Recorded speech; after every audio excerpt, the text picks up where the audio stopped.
Nag-viral online ang nakakaantig na kwento ng isang pet rescuer mula sa Lucena City, Quezon Province na si Mariz La Cuesta. Dahil sa lalim ng pagmamahal niya sa kanyang senior dog, nagbilin si Mariz kay Cory na huwag muna siyang iiwan hanggat hindi pa siya nagkakaroon ng anak. Tila tinupad ito ng kanyang fur baby dahil pumanaw si Cory sa araw mismo ng kapanganakan ng kanyang unang anak.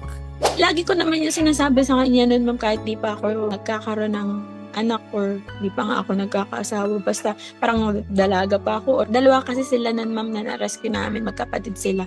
Si Chris at si Cory po. Nauna lang po sa kanya mamatay si Chris noong 2021. Lagi ko na pong pinapaalala sa kanya nung nauna po yung kapatid niya. Hindi ko pwedeng mamatay hanggat hindi ako nagkakaroon ng anak nga. Kasi para po kasing anak ko na rin po sila eh. Pag namatay po sila, parang alam ko na mawawalan ako ng gana sa buhay, ma'am. Kasi yung pinaka-importanteng aso sa buhay ko na tinurong kong anak ay mawawala. Lalo magpa 3 years siya sa May 13. Mag-birthday din yung anak ko, 3 years old. So, parang lahat po ng nangyari ba ay parang makakahapon lang. Yung pain, laging nandun. Lagi mo maaalala, laging may kirot. Kwento ni Mariz, ni-rescue nila ng kanyang nanay ang aspi na si Cory higit 1 dekada na ang nakalilipas. Sa bawat yugto ng buhay niya, mula pagkabata, pagka-graduate, paghahanap ng trabaho, hanggang sa nag-asawa, katuwang niya si Cory. Kasama rin niya ang kanyang fur baby sa bawat pagsubok na pinagdaanan niya sa buhay. Kabilang narito ang panahong nahirapan sila ng kanyang asawa na makabuo ng anak. Kaya naman noong buntis pa lang siya, napansin niya ang pagbabago kay Cory.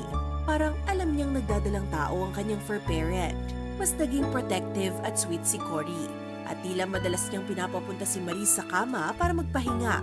Ngunit habang papalapit ang kanyang kabuanan, doon naman nagsimulang magkasakit si Cory. Nung pinavet po namin siya, no, ang una pong nakita sa kanya may kidney disease po siya, pero maagang stage pa. So, ang isip po namin, mapapaslow down pa po namin yun. Tinanggap ko po na may ganun siyang sakit since matanda na rin naman po siya. So, kahit anong ingat namin sa pagkain, kahit nag-check up po siya yearly, kasi alagang-alaga ko po talaga yan. Nagkaroon pa rin po ng ganun, so sabi ng vet ay sa katandaan. Night before po ako manganak, ang nangyari po sa akin ay pumutok po ang aking panubigan. Nagpaalam pa ako sa kanya. Sabi ko, antayin niya po ako kasi babalik ako. Kaya lang po, nung mga oras na yun, kikita ko na rin po na halos hindi na rin po siya makagalaw. Tinitingnan niya ako sa mata, pumupuyo-puyo siya, pero yung katawan po niya, para po ba siyang bedridden na. Ayon kay Mariz, pangarap niya magkaroon ng isang family picture kasama si Cory at ang kanyang anak. Hindi man ito ganap na naisakatuparan, nagkaroon naman sila ng isang makahulugang litrato sa mga huling sandali ni Cory. Kinausap ko siya sa video call na wag niya na akong hintayin kasi matatagalan na ako doon. Masakit sa akin, ma'am, na yung asong pinakamamahal ko, yung pa yung araw na nawala siya nang hindi ko man lang siya nahawakan hanggang huling sandali niya. Pero masaya po ako na nagkaroon po ng family picture. Kahit po pinakita lang ng asawa ko yung mga photos namin kasama siya, nagkaroon kami ng family picture kahit ganun yung sitwasyon. Tinupad niya po yung last wish ko na magkaroon ng family picture kasama siya. Makita mo po niya yung anak ko bago siya tuluyang mawala. Somewhere between hello and goodbye, there is love. Pinagpaalam, tas may dumating. Kaya siguro po, sabi niya, pipiliin na lang niyang mamatay sa araw na dumating yung anak ko kasi alam niya na kahit wala na siya, may reason ako ulit para maging masaya. Dahil kay Cory, ipinagpatuloy ni Mariz ang kanyang advokasya, ang pagtulong sa stray dogs at cats.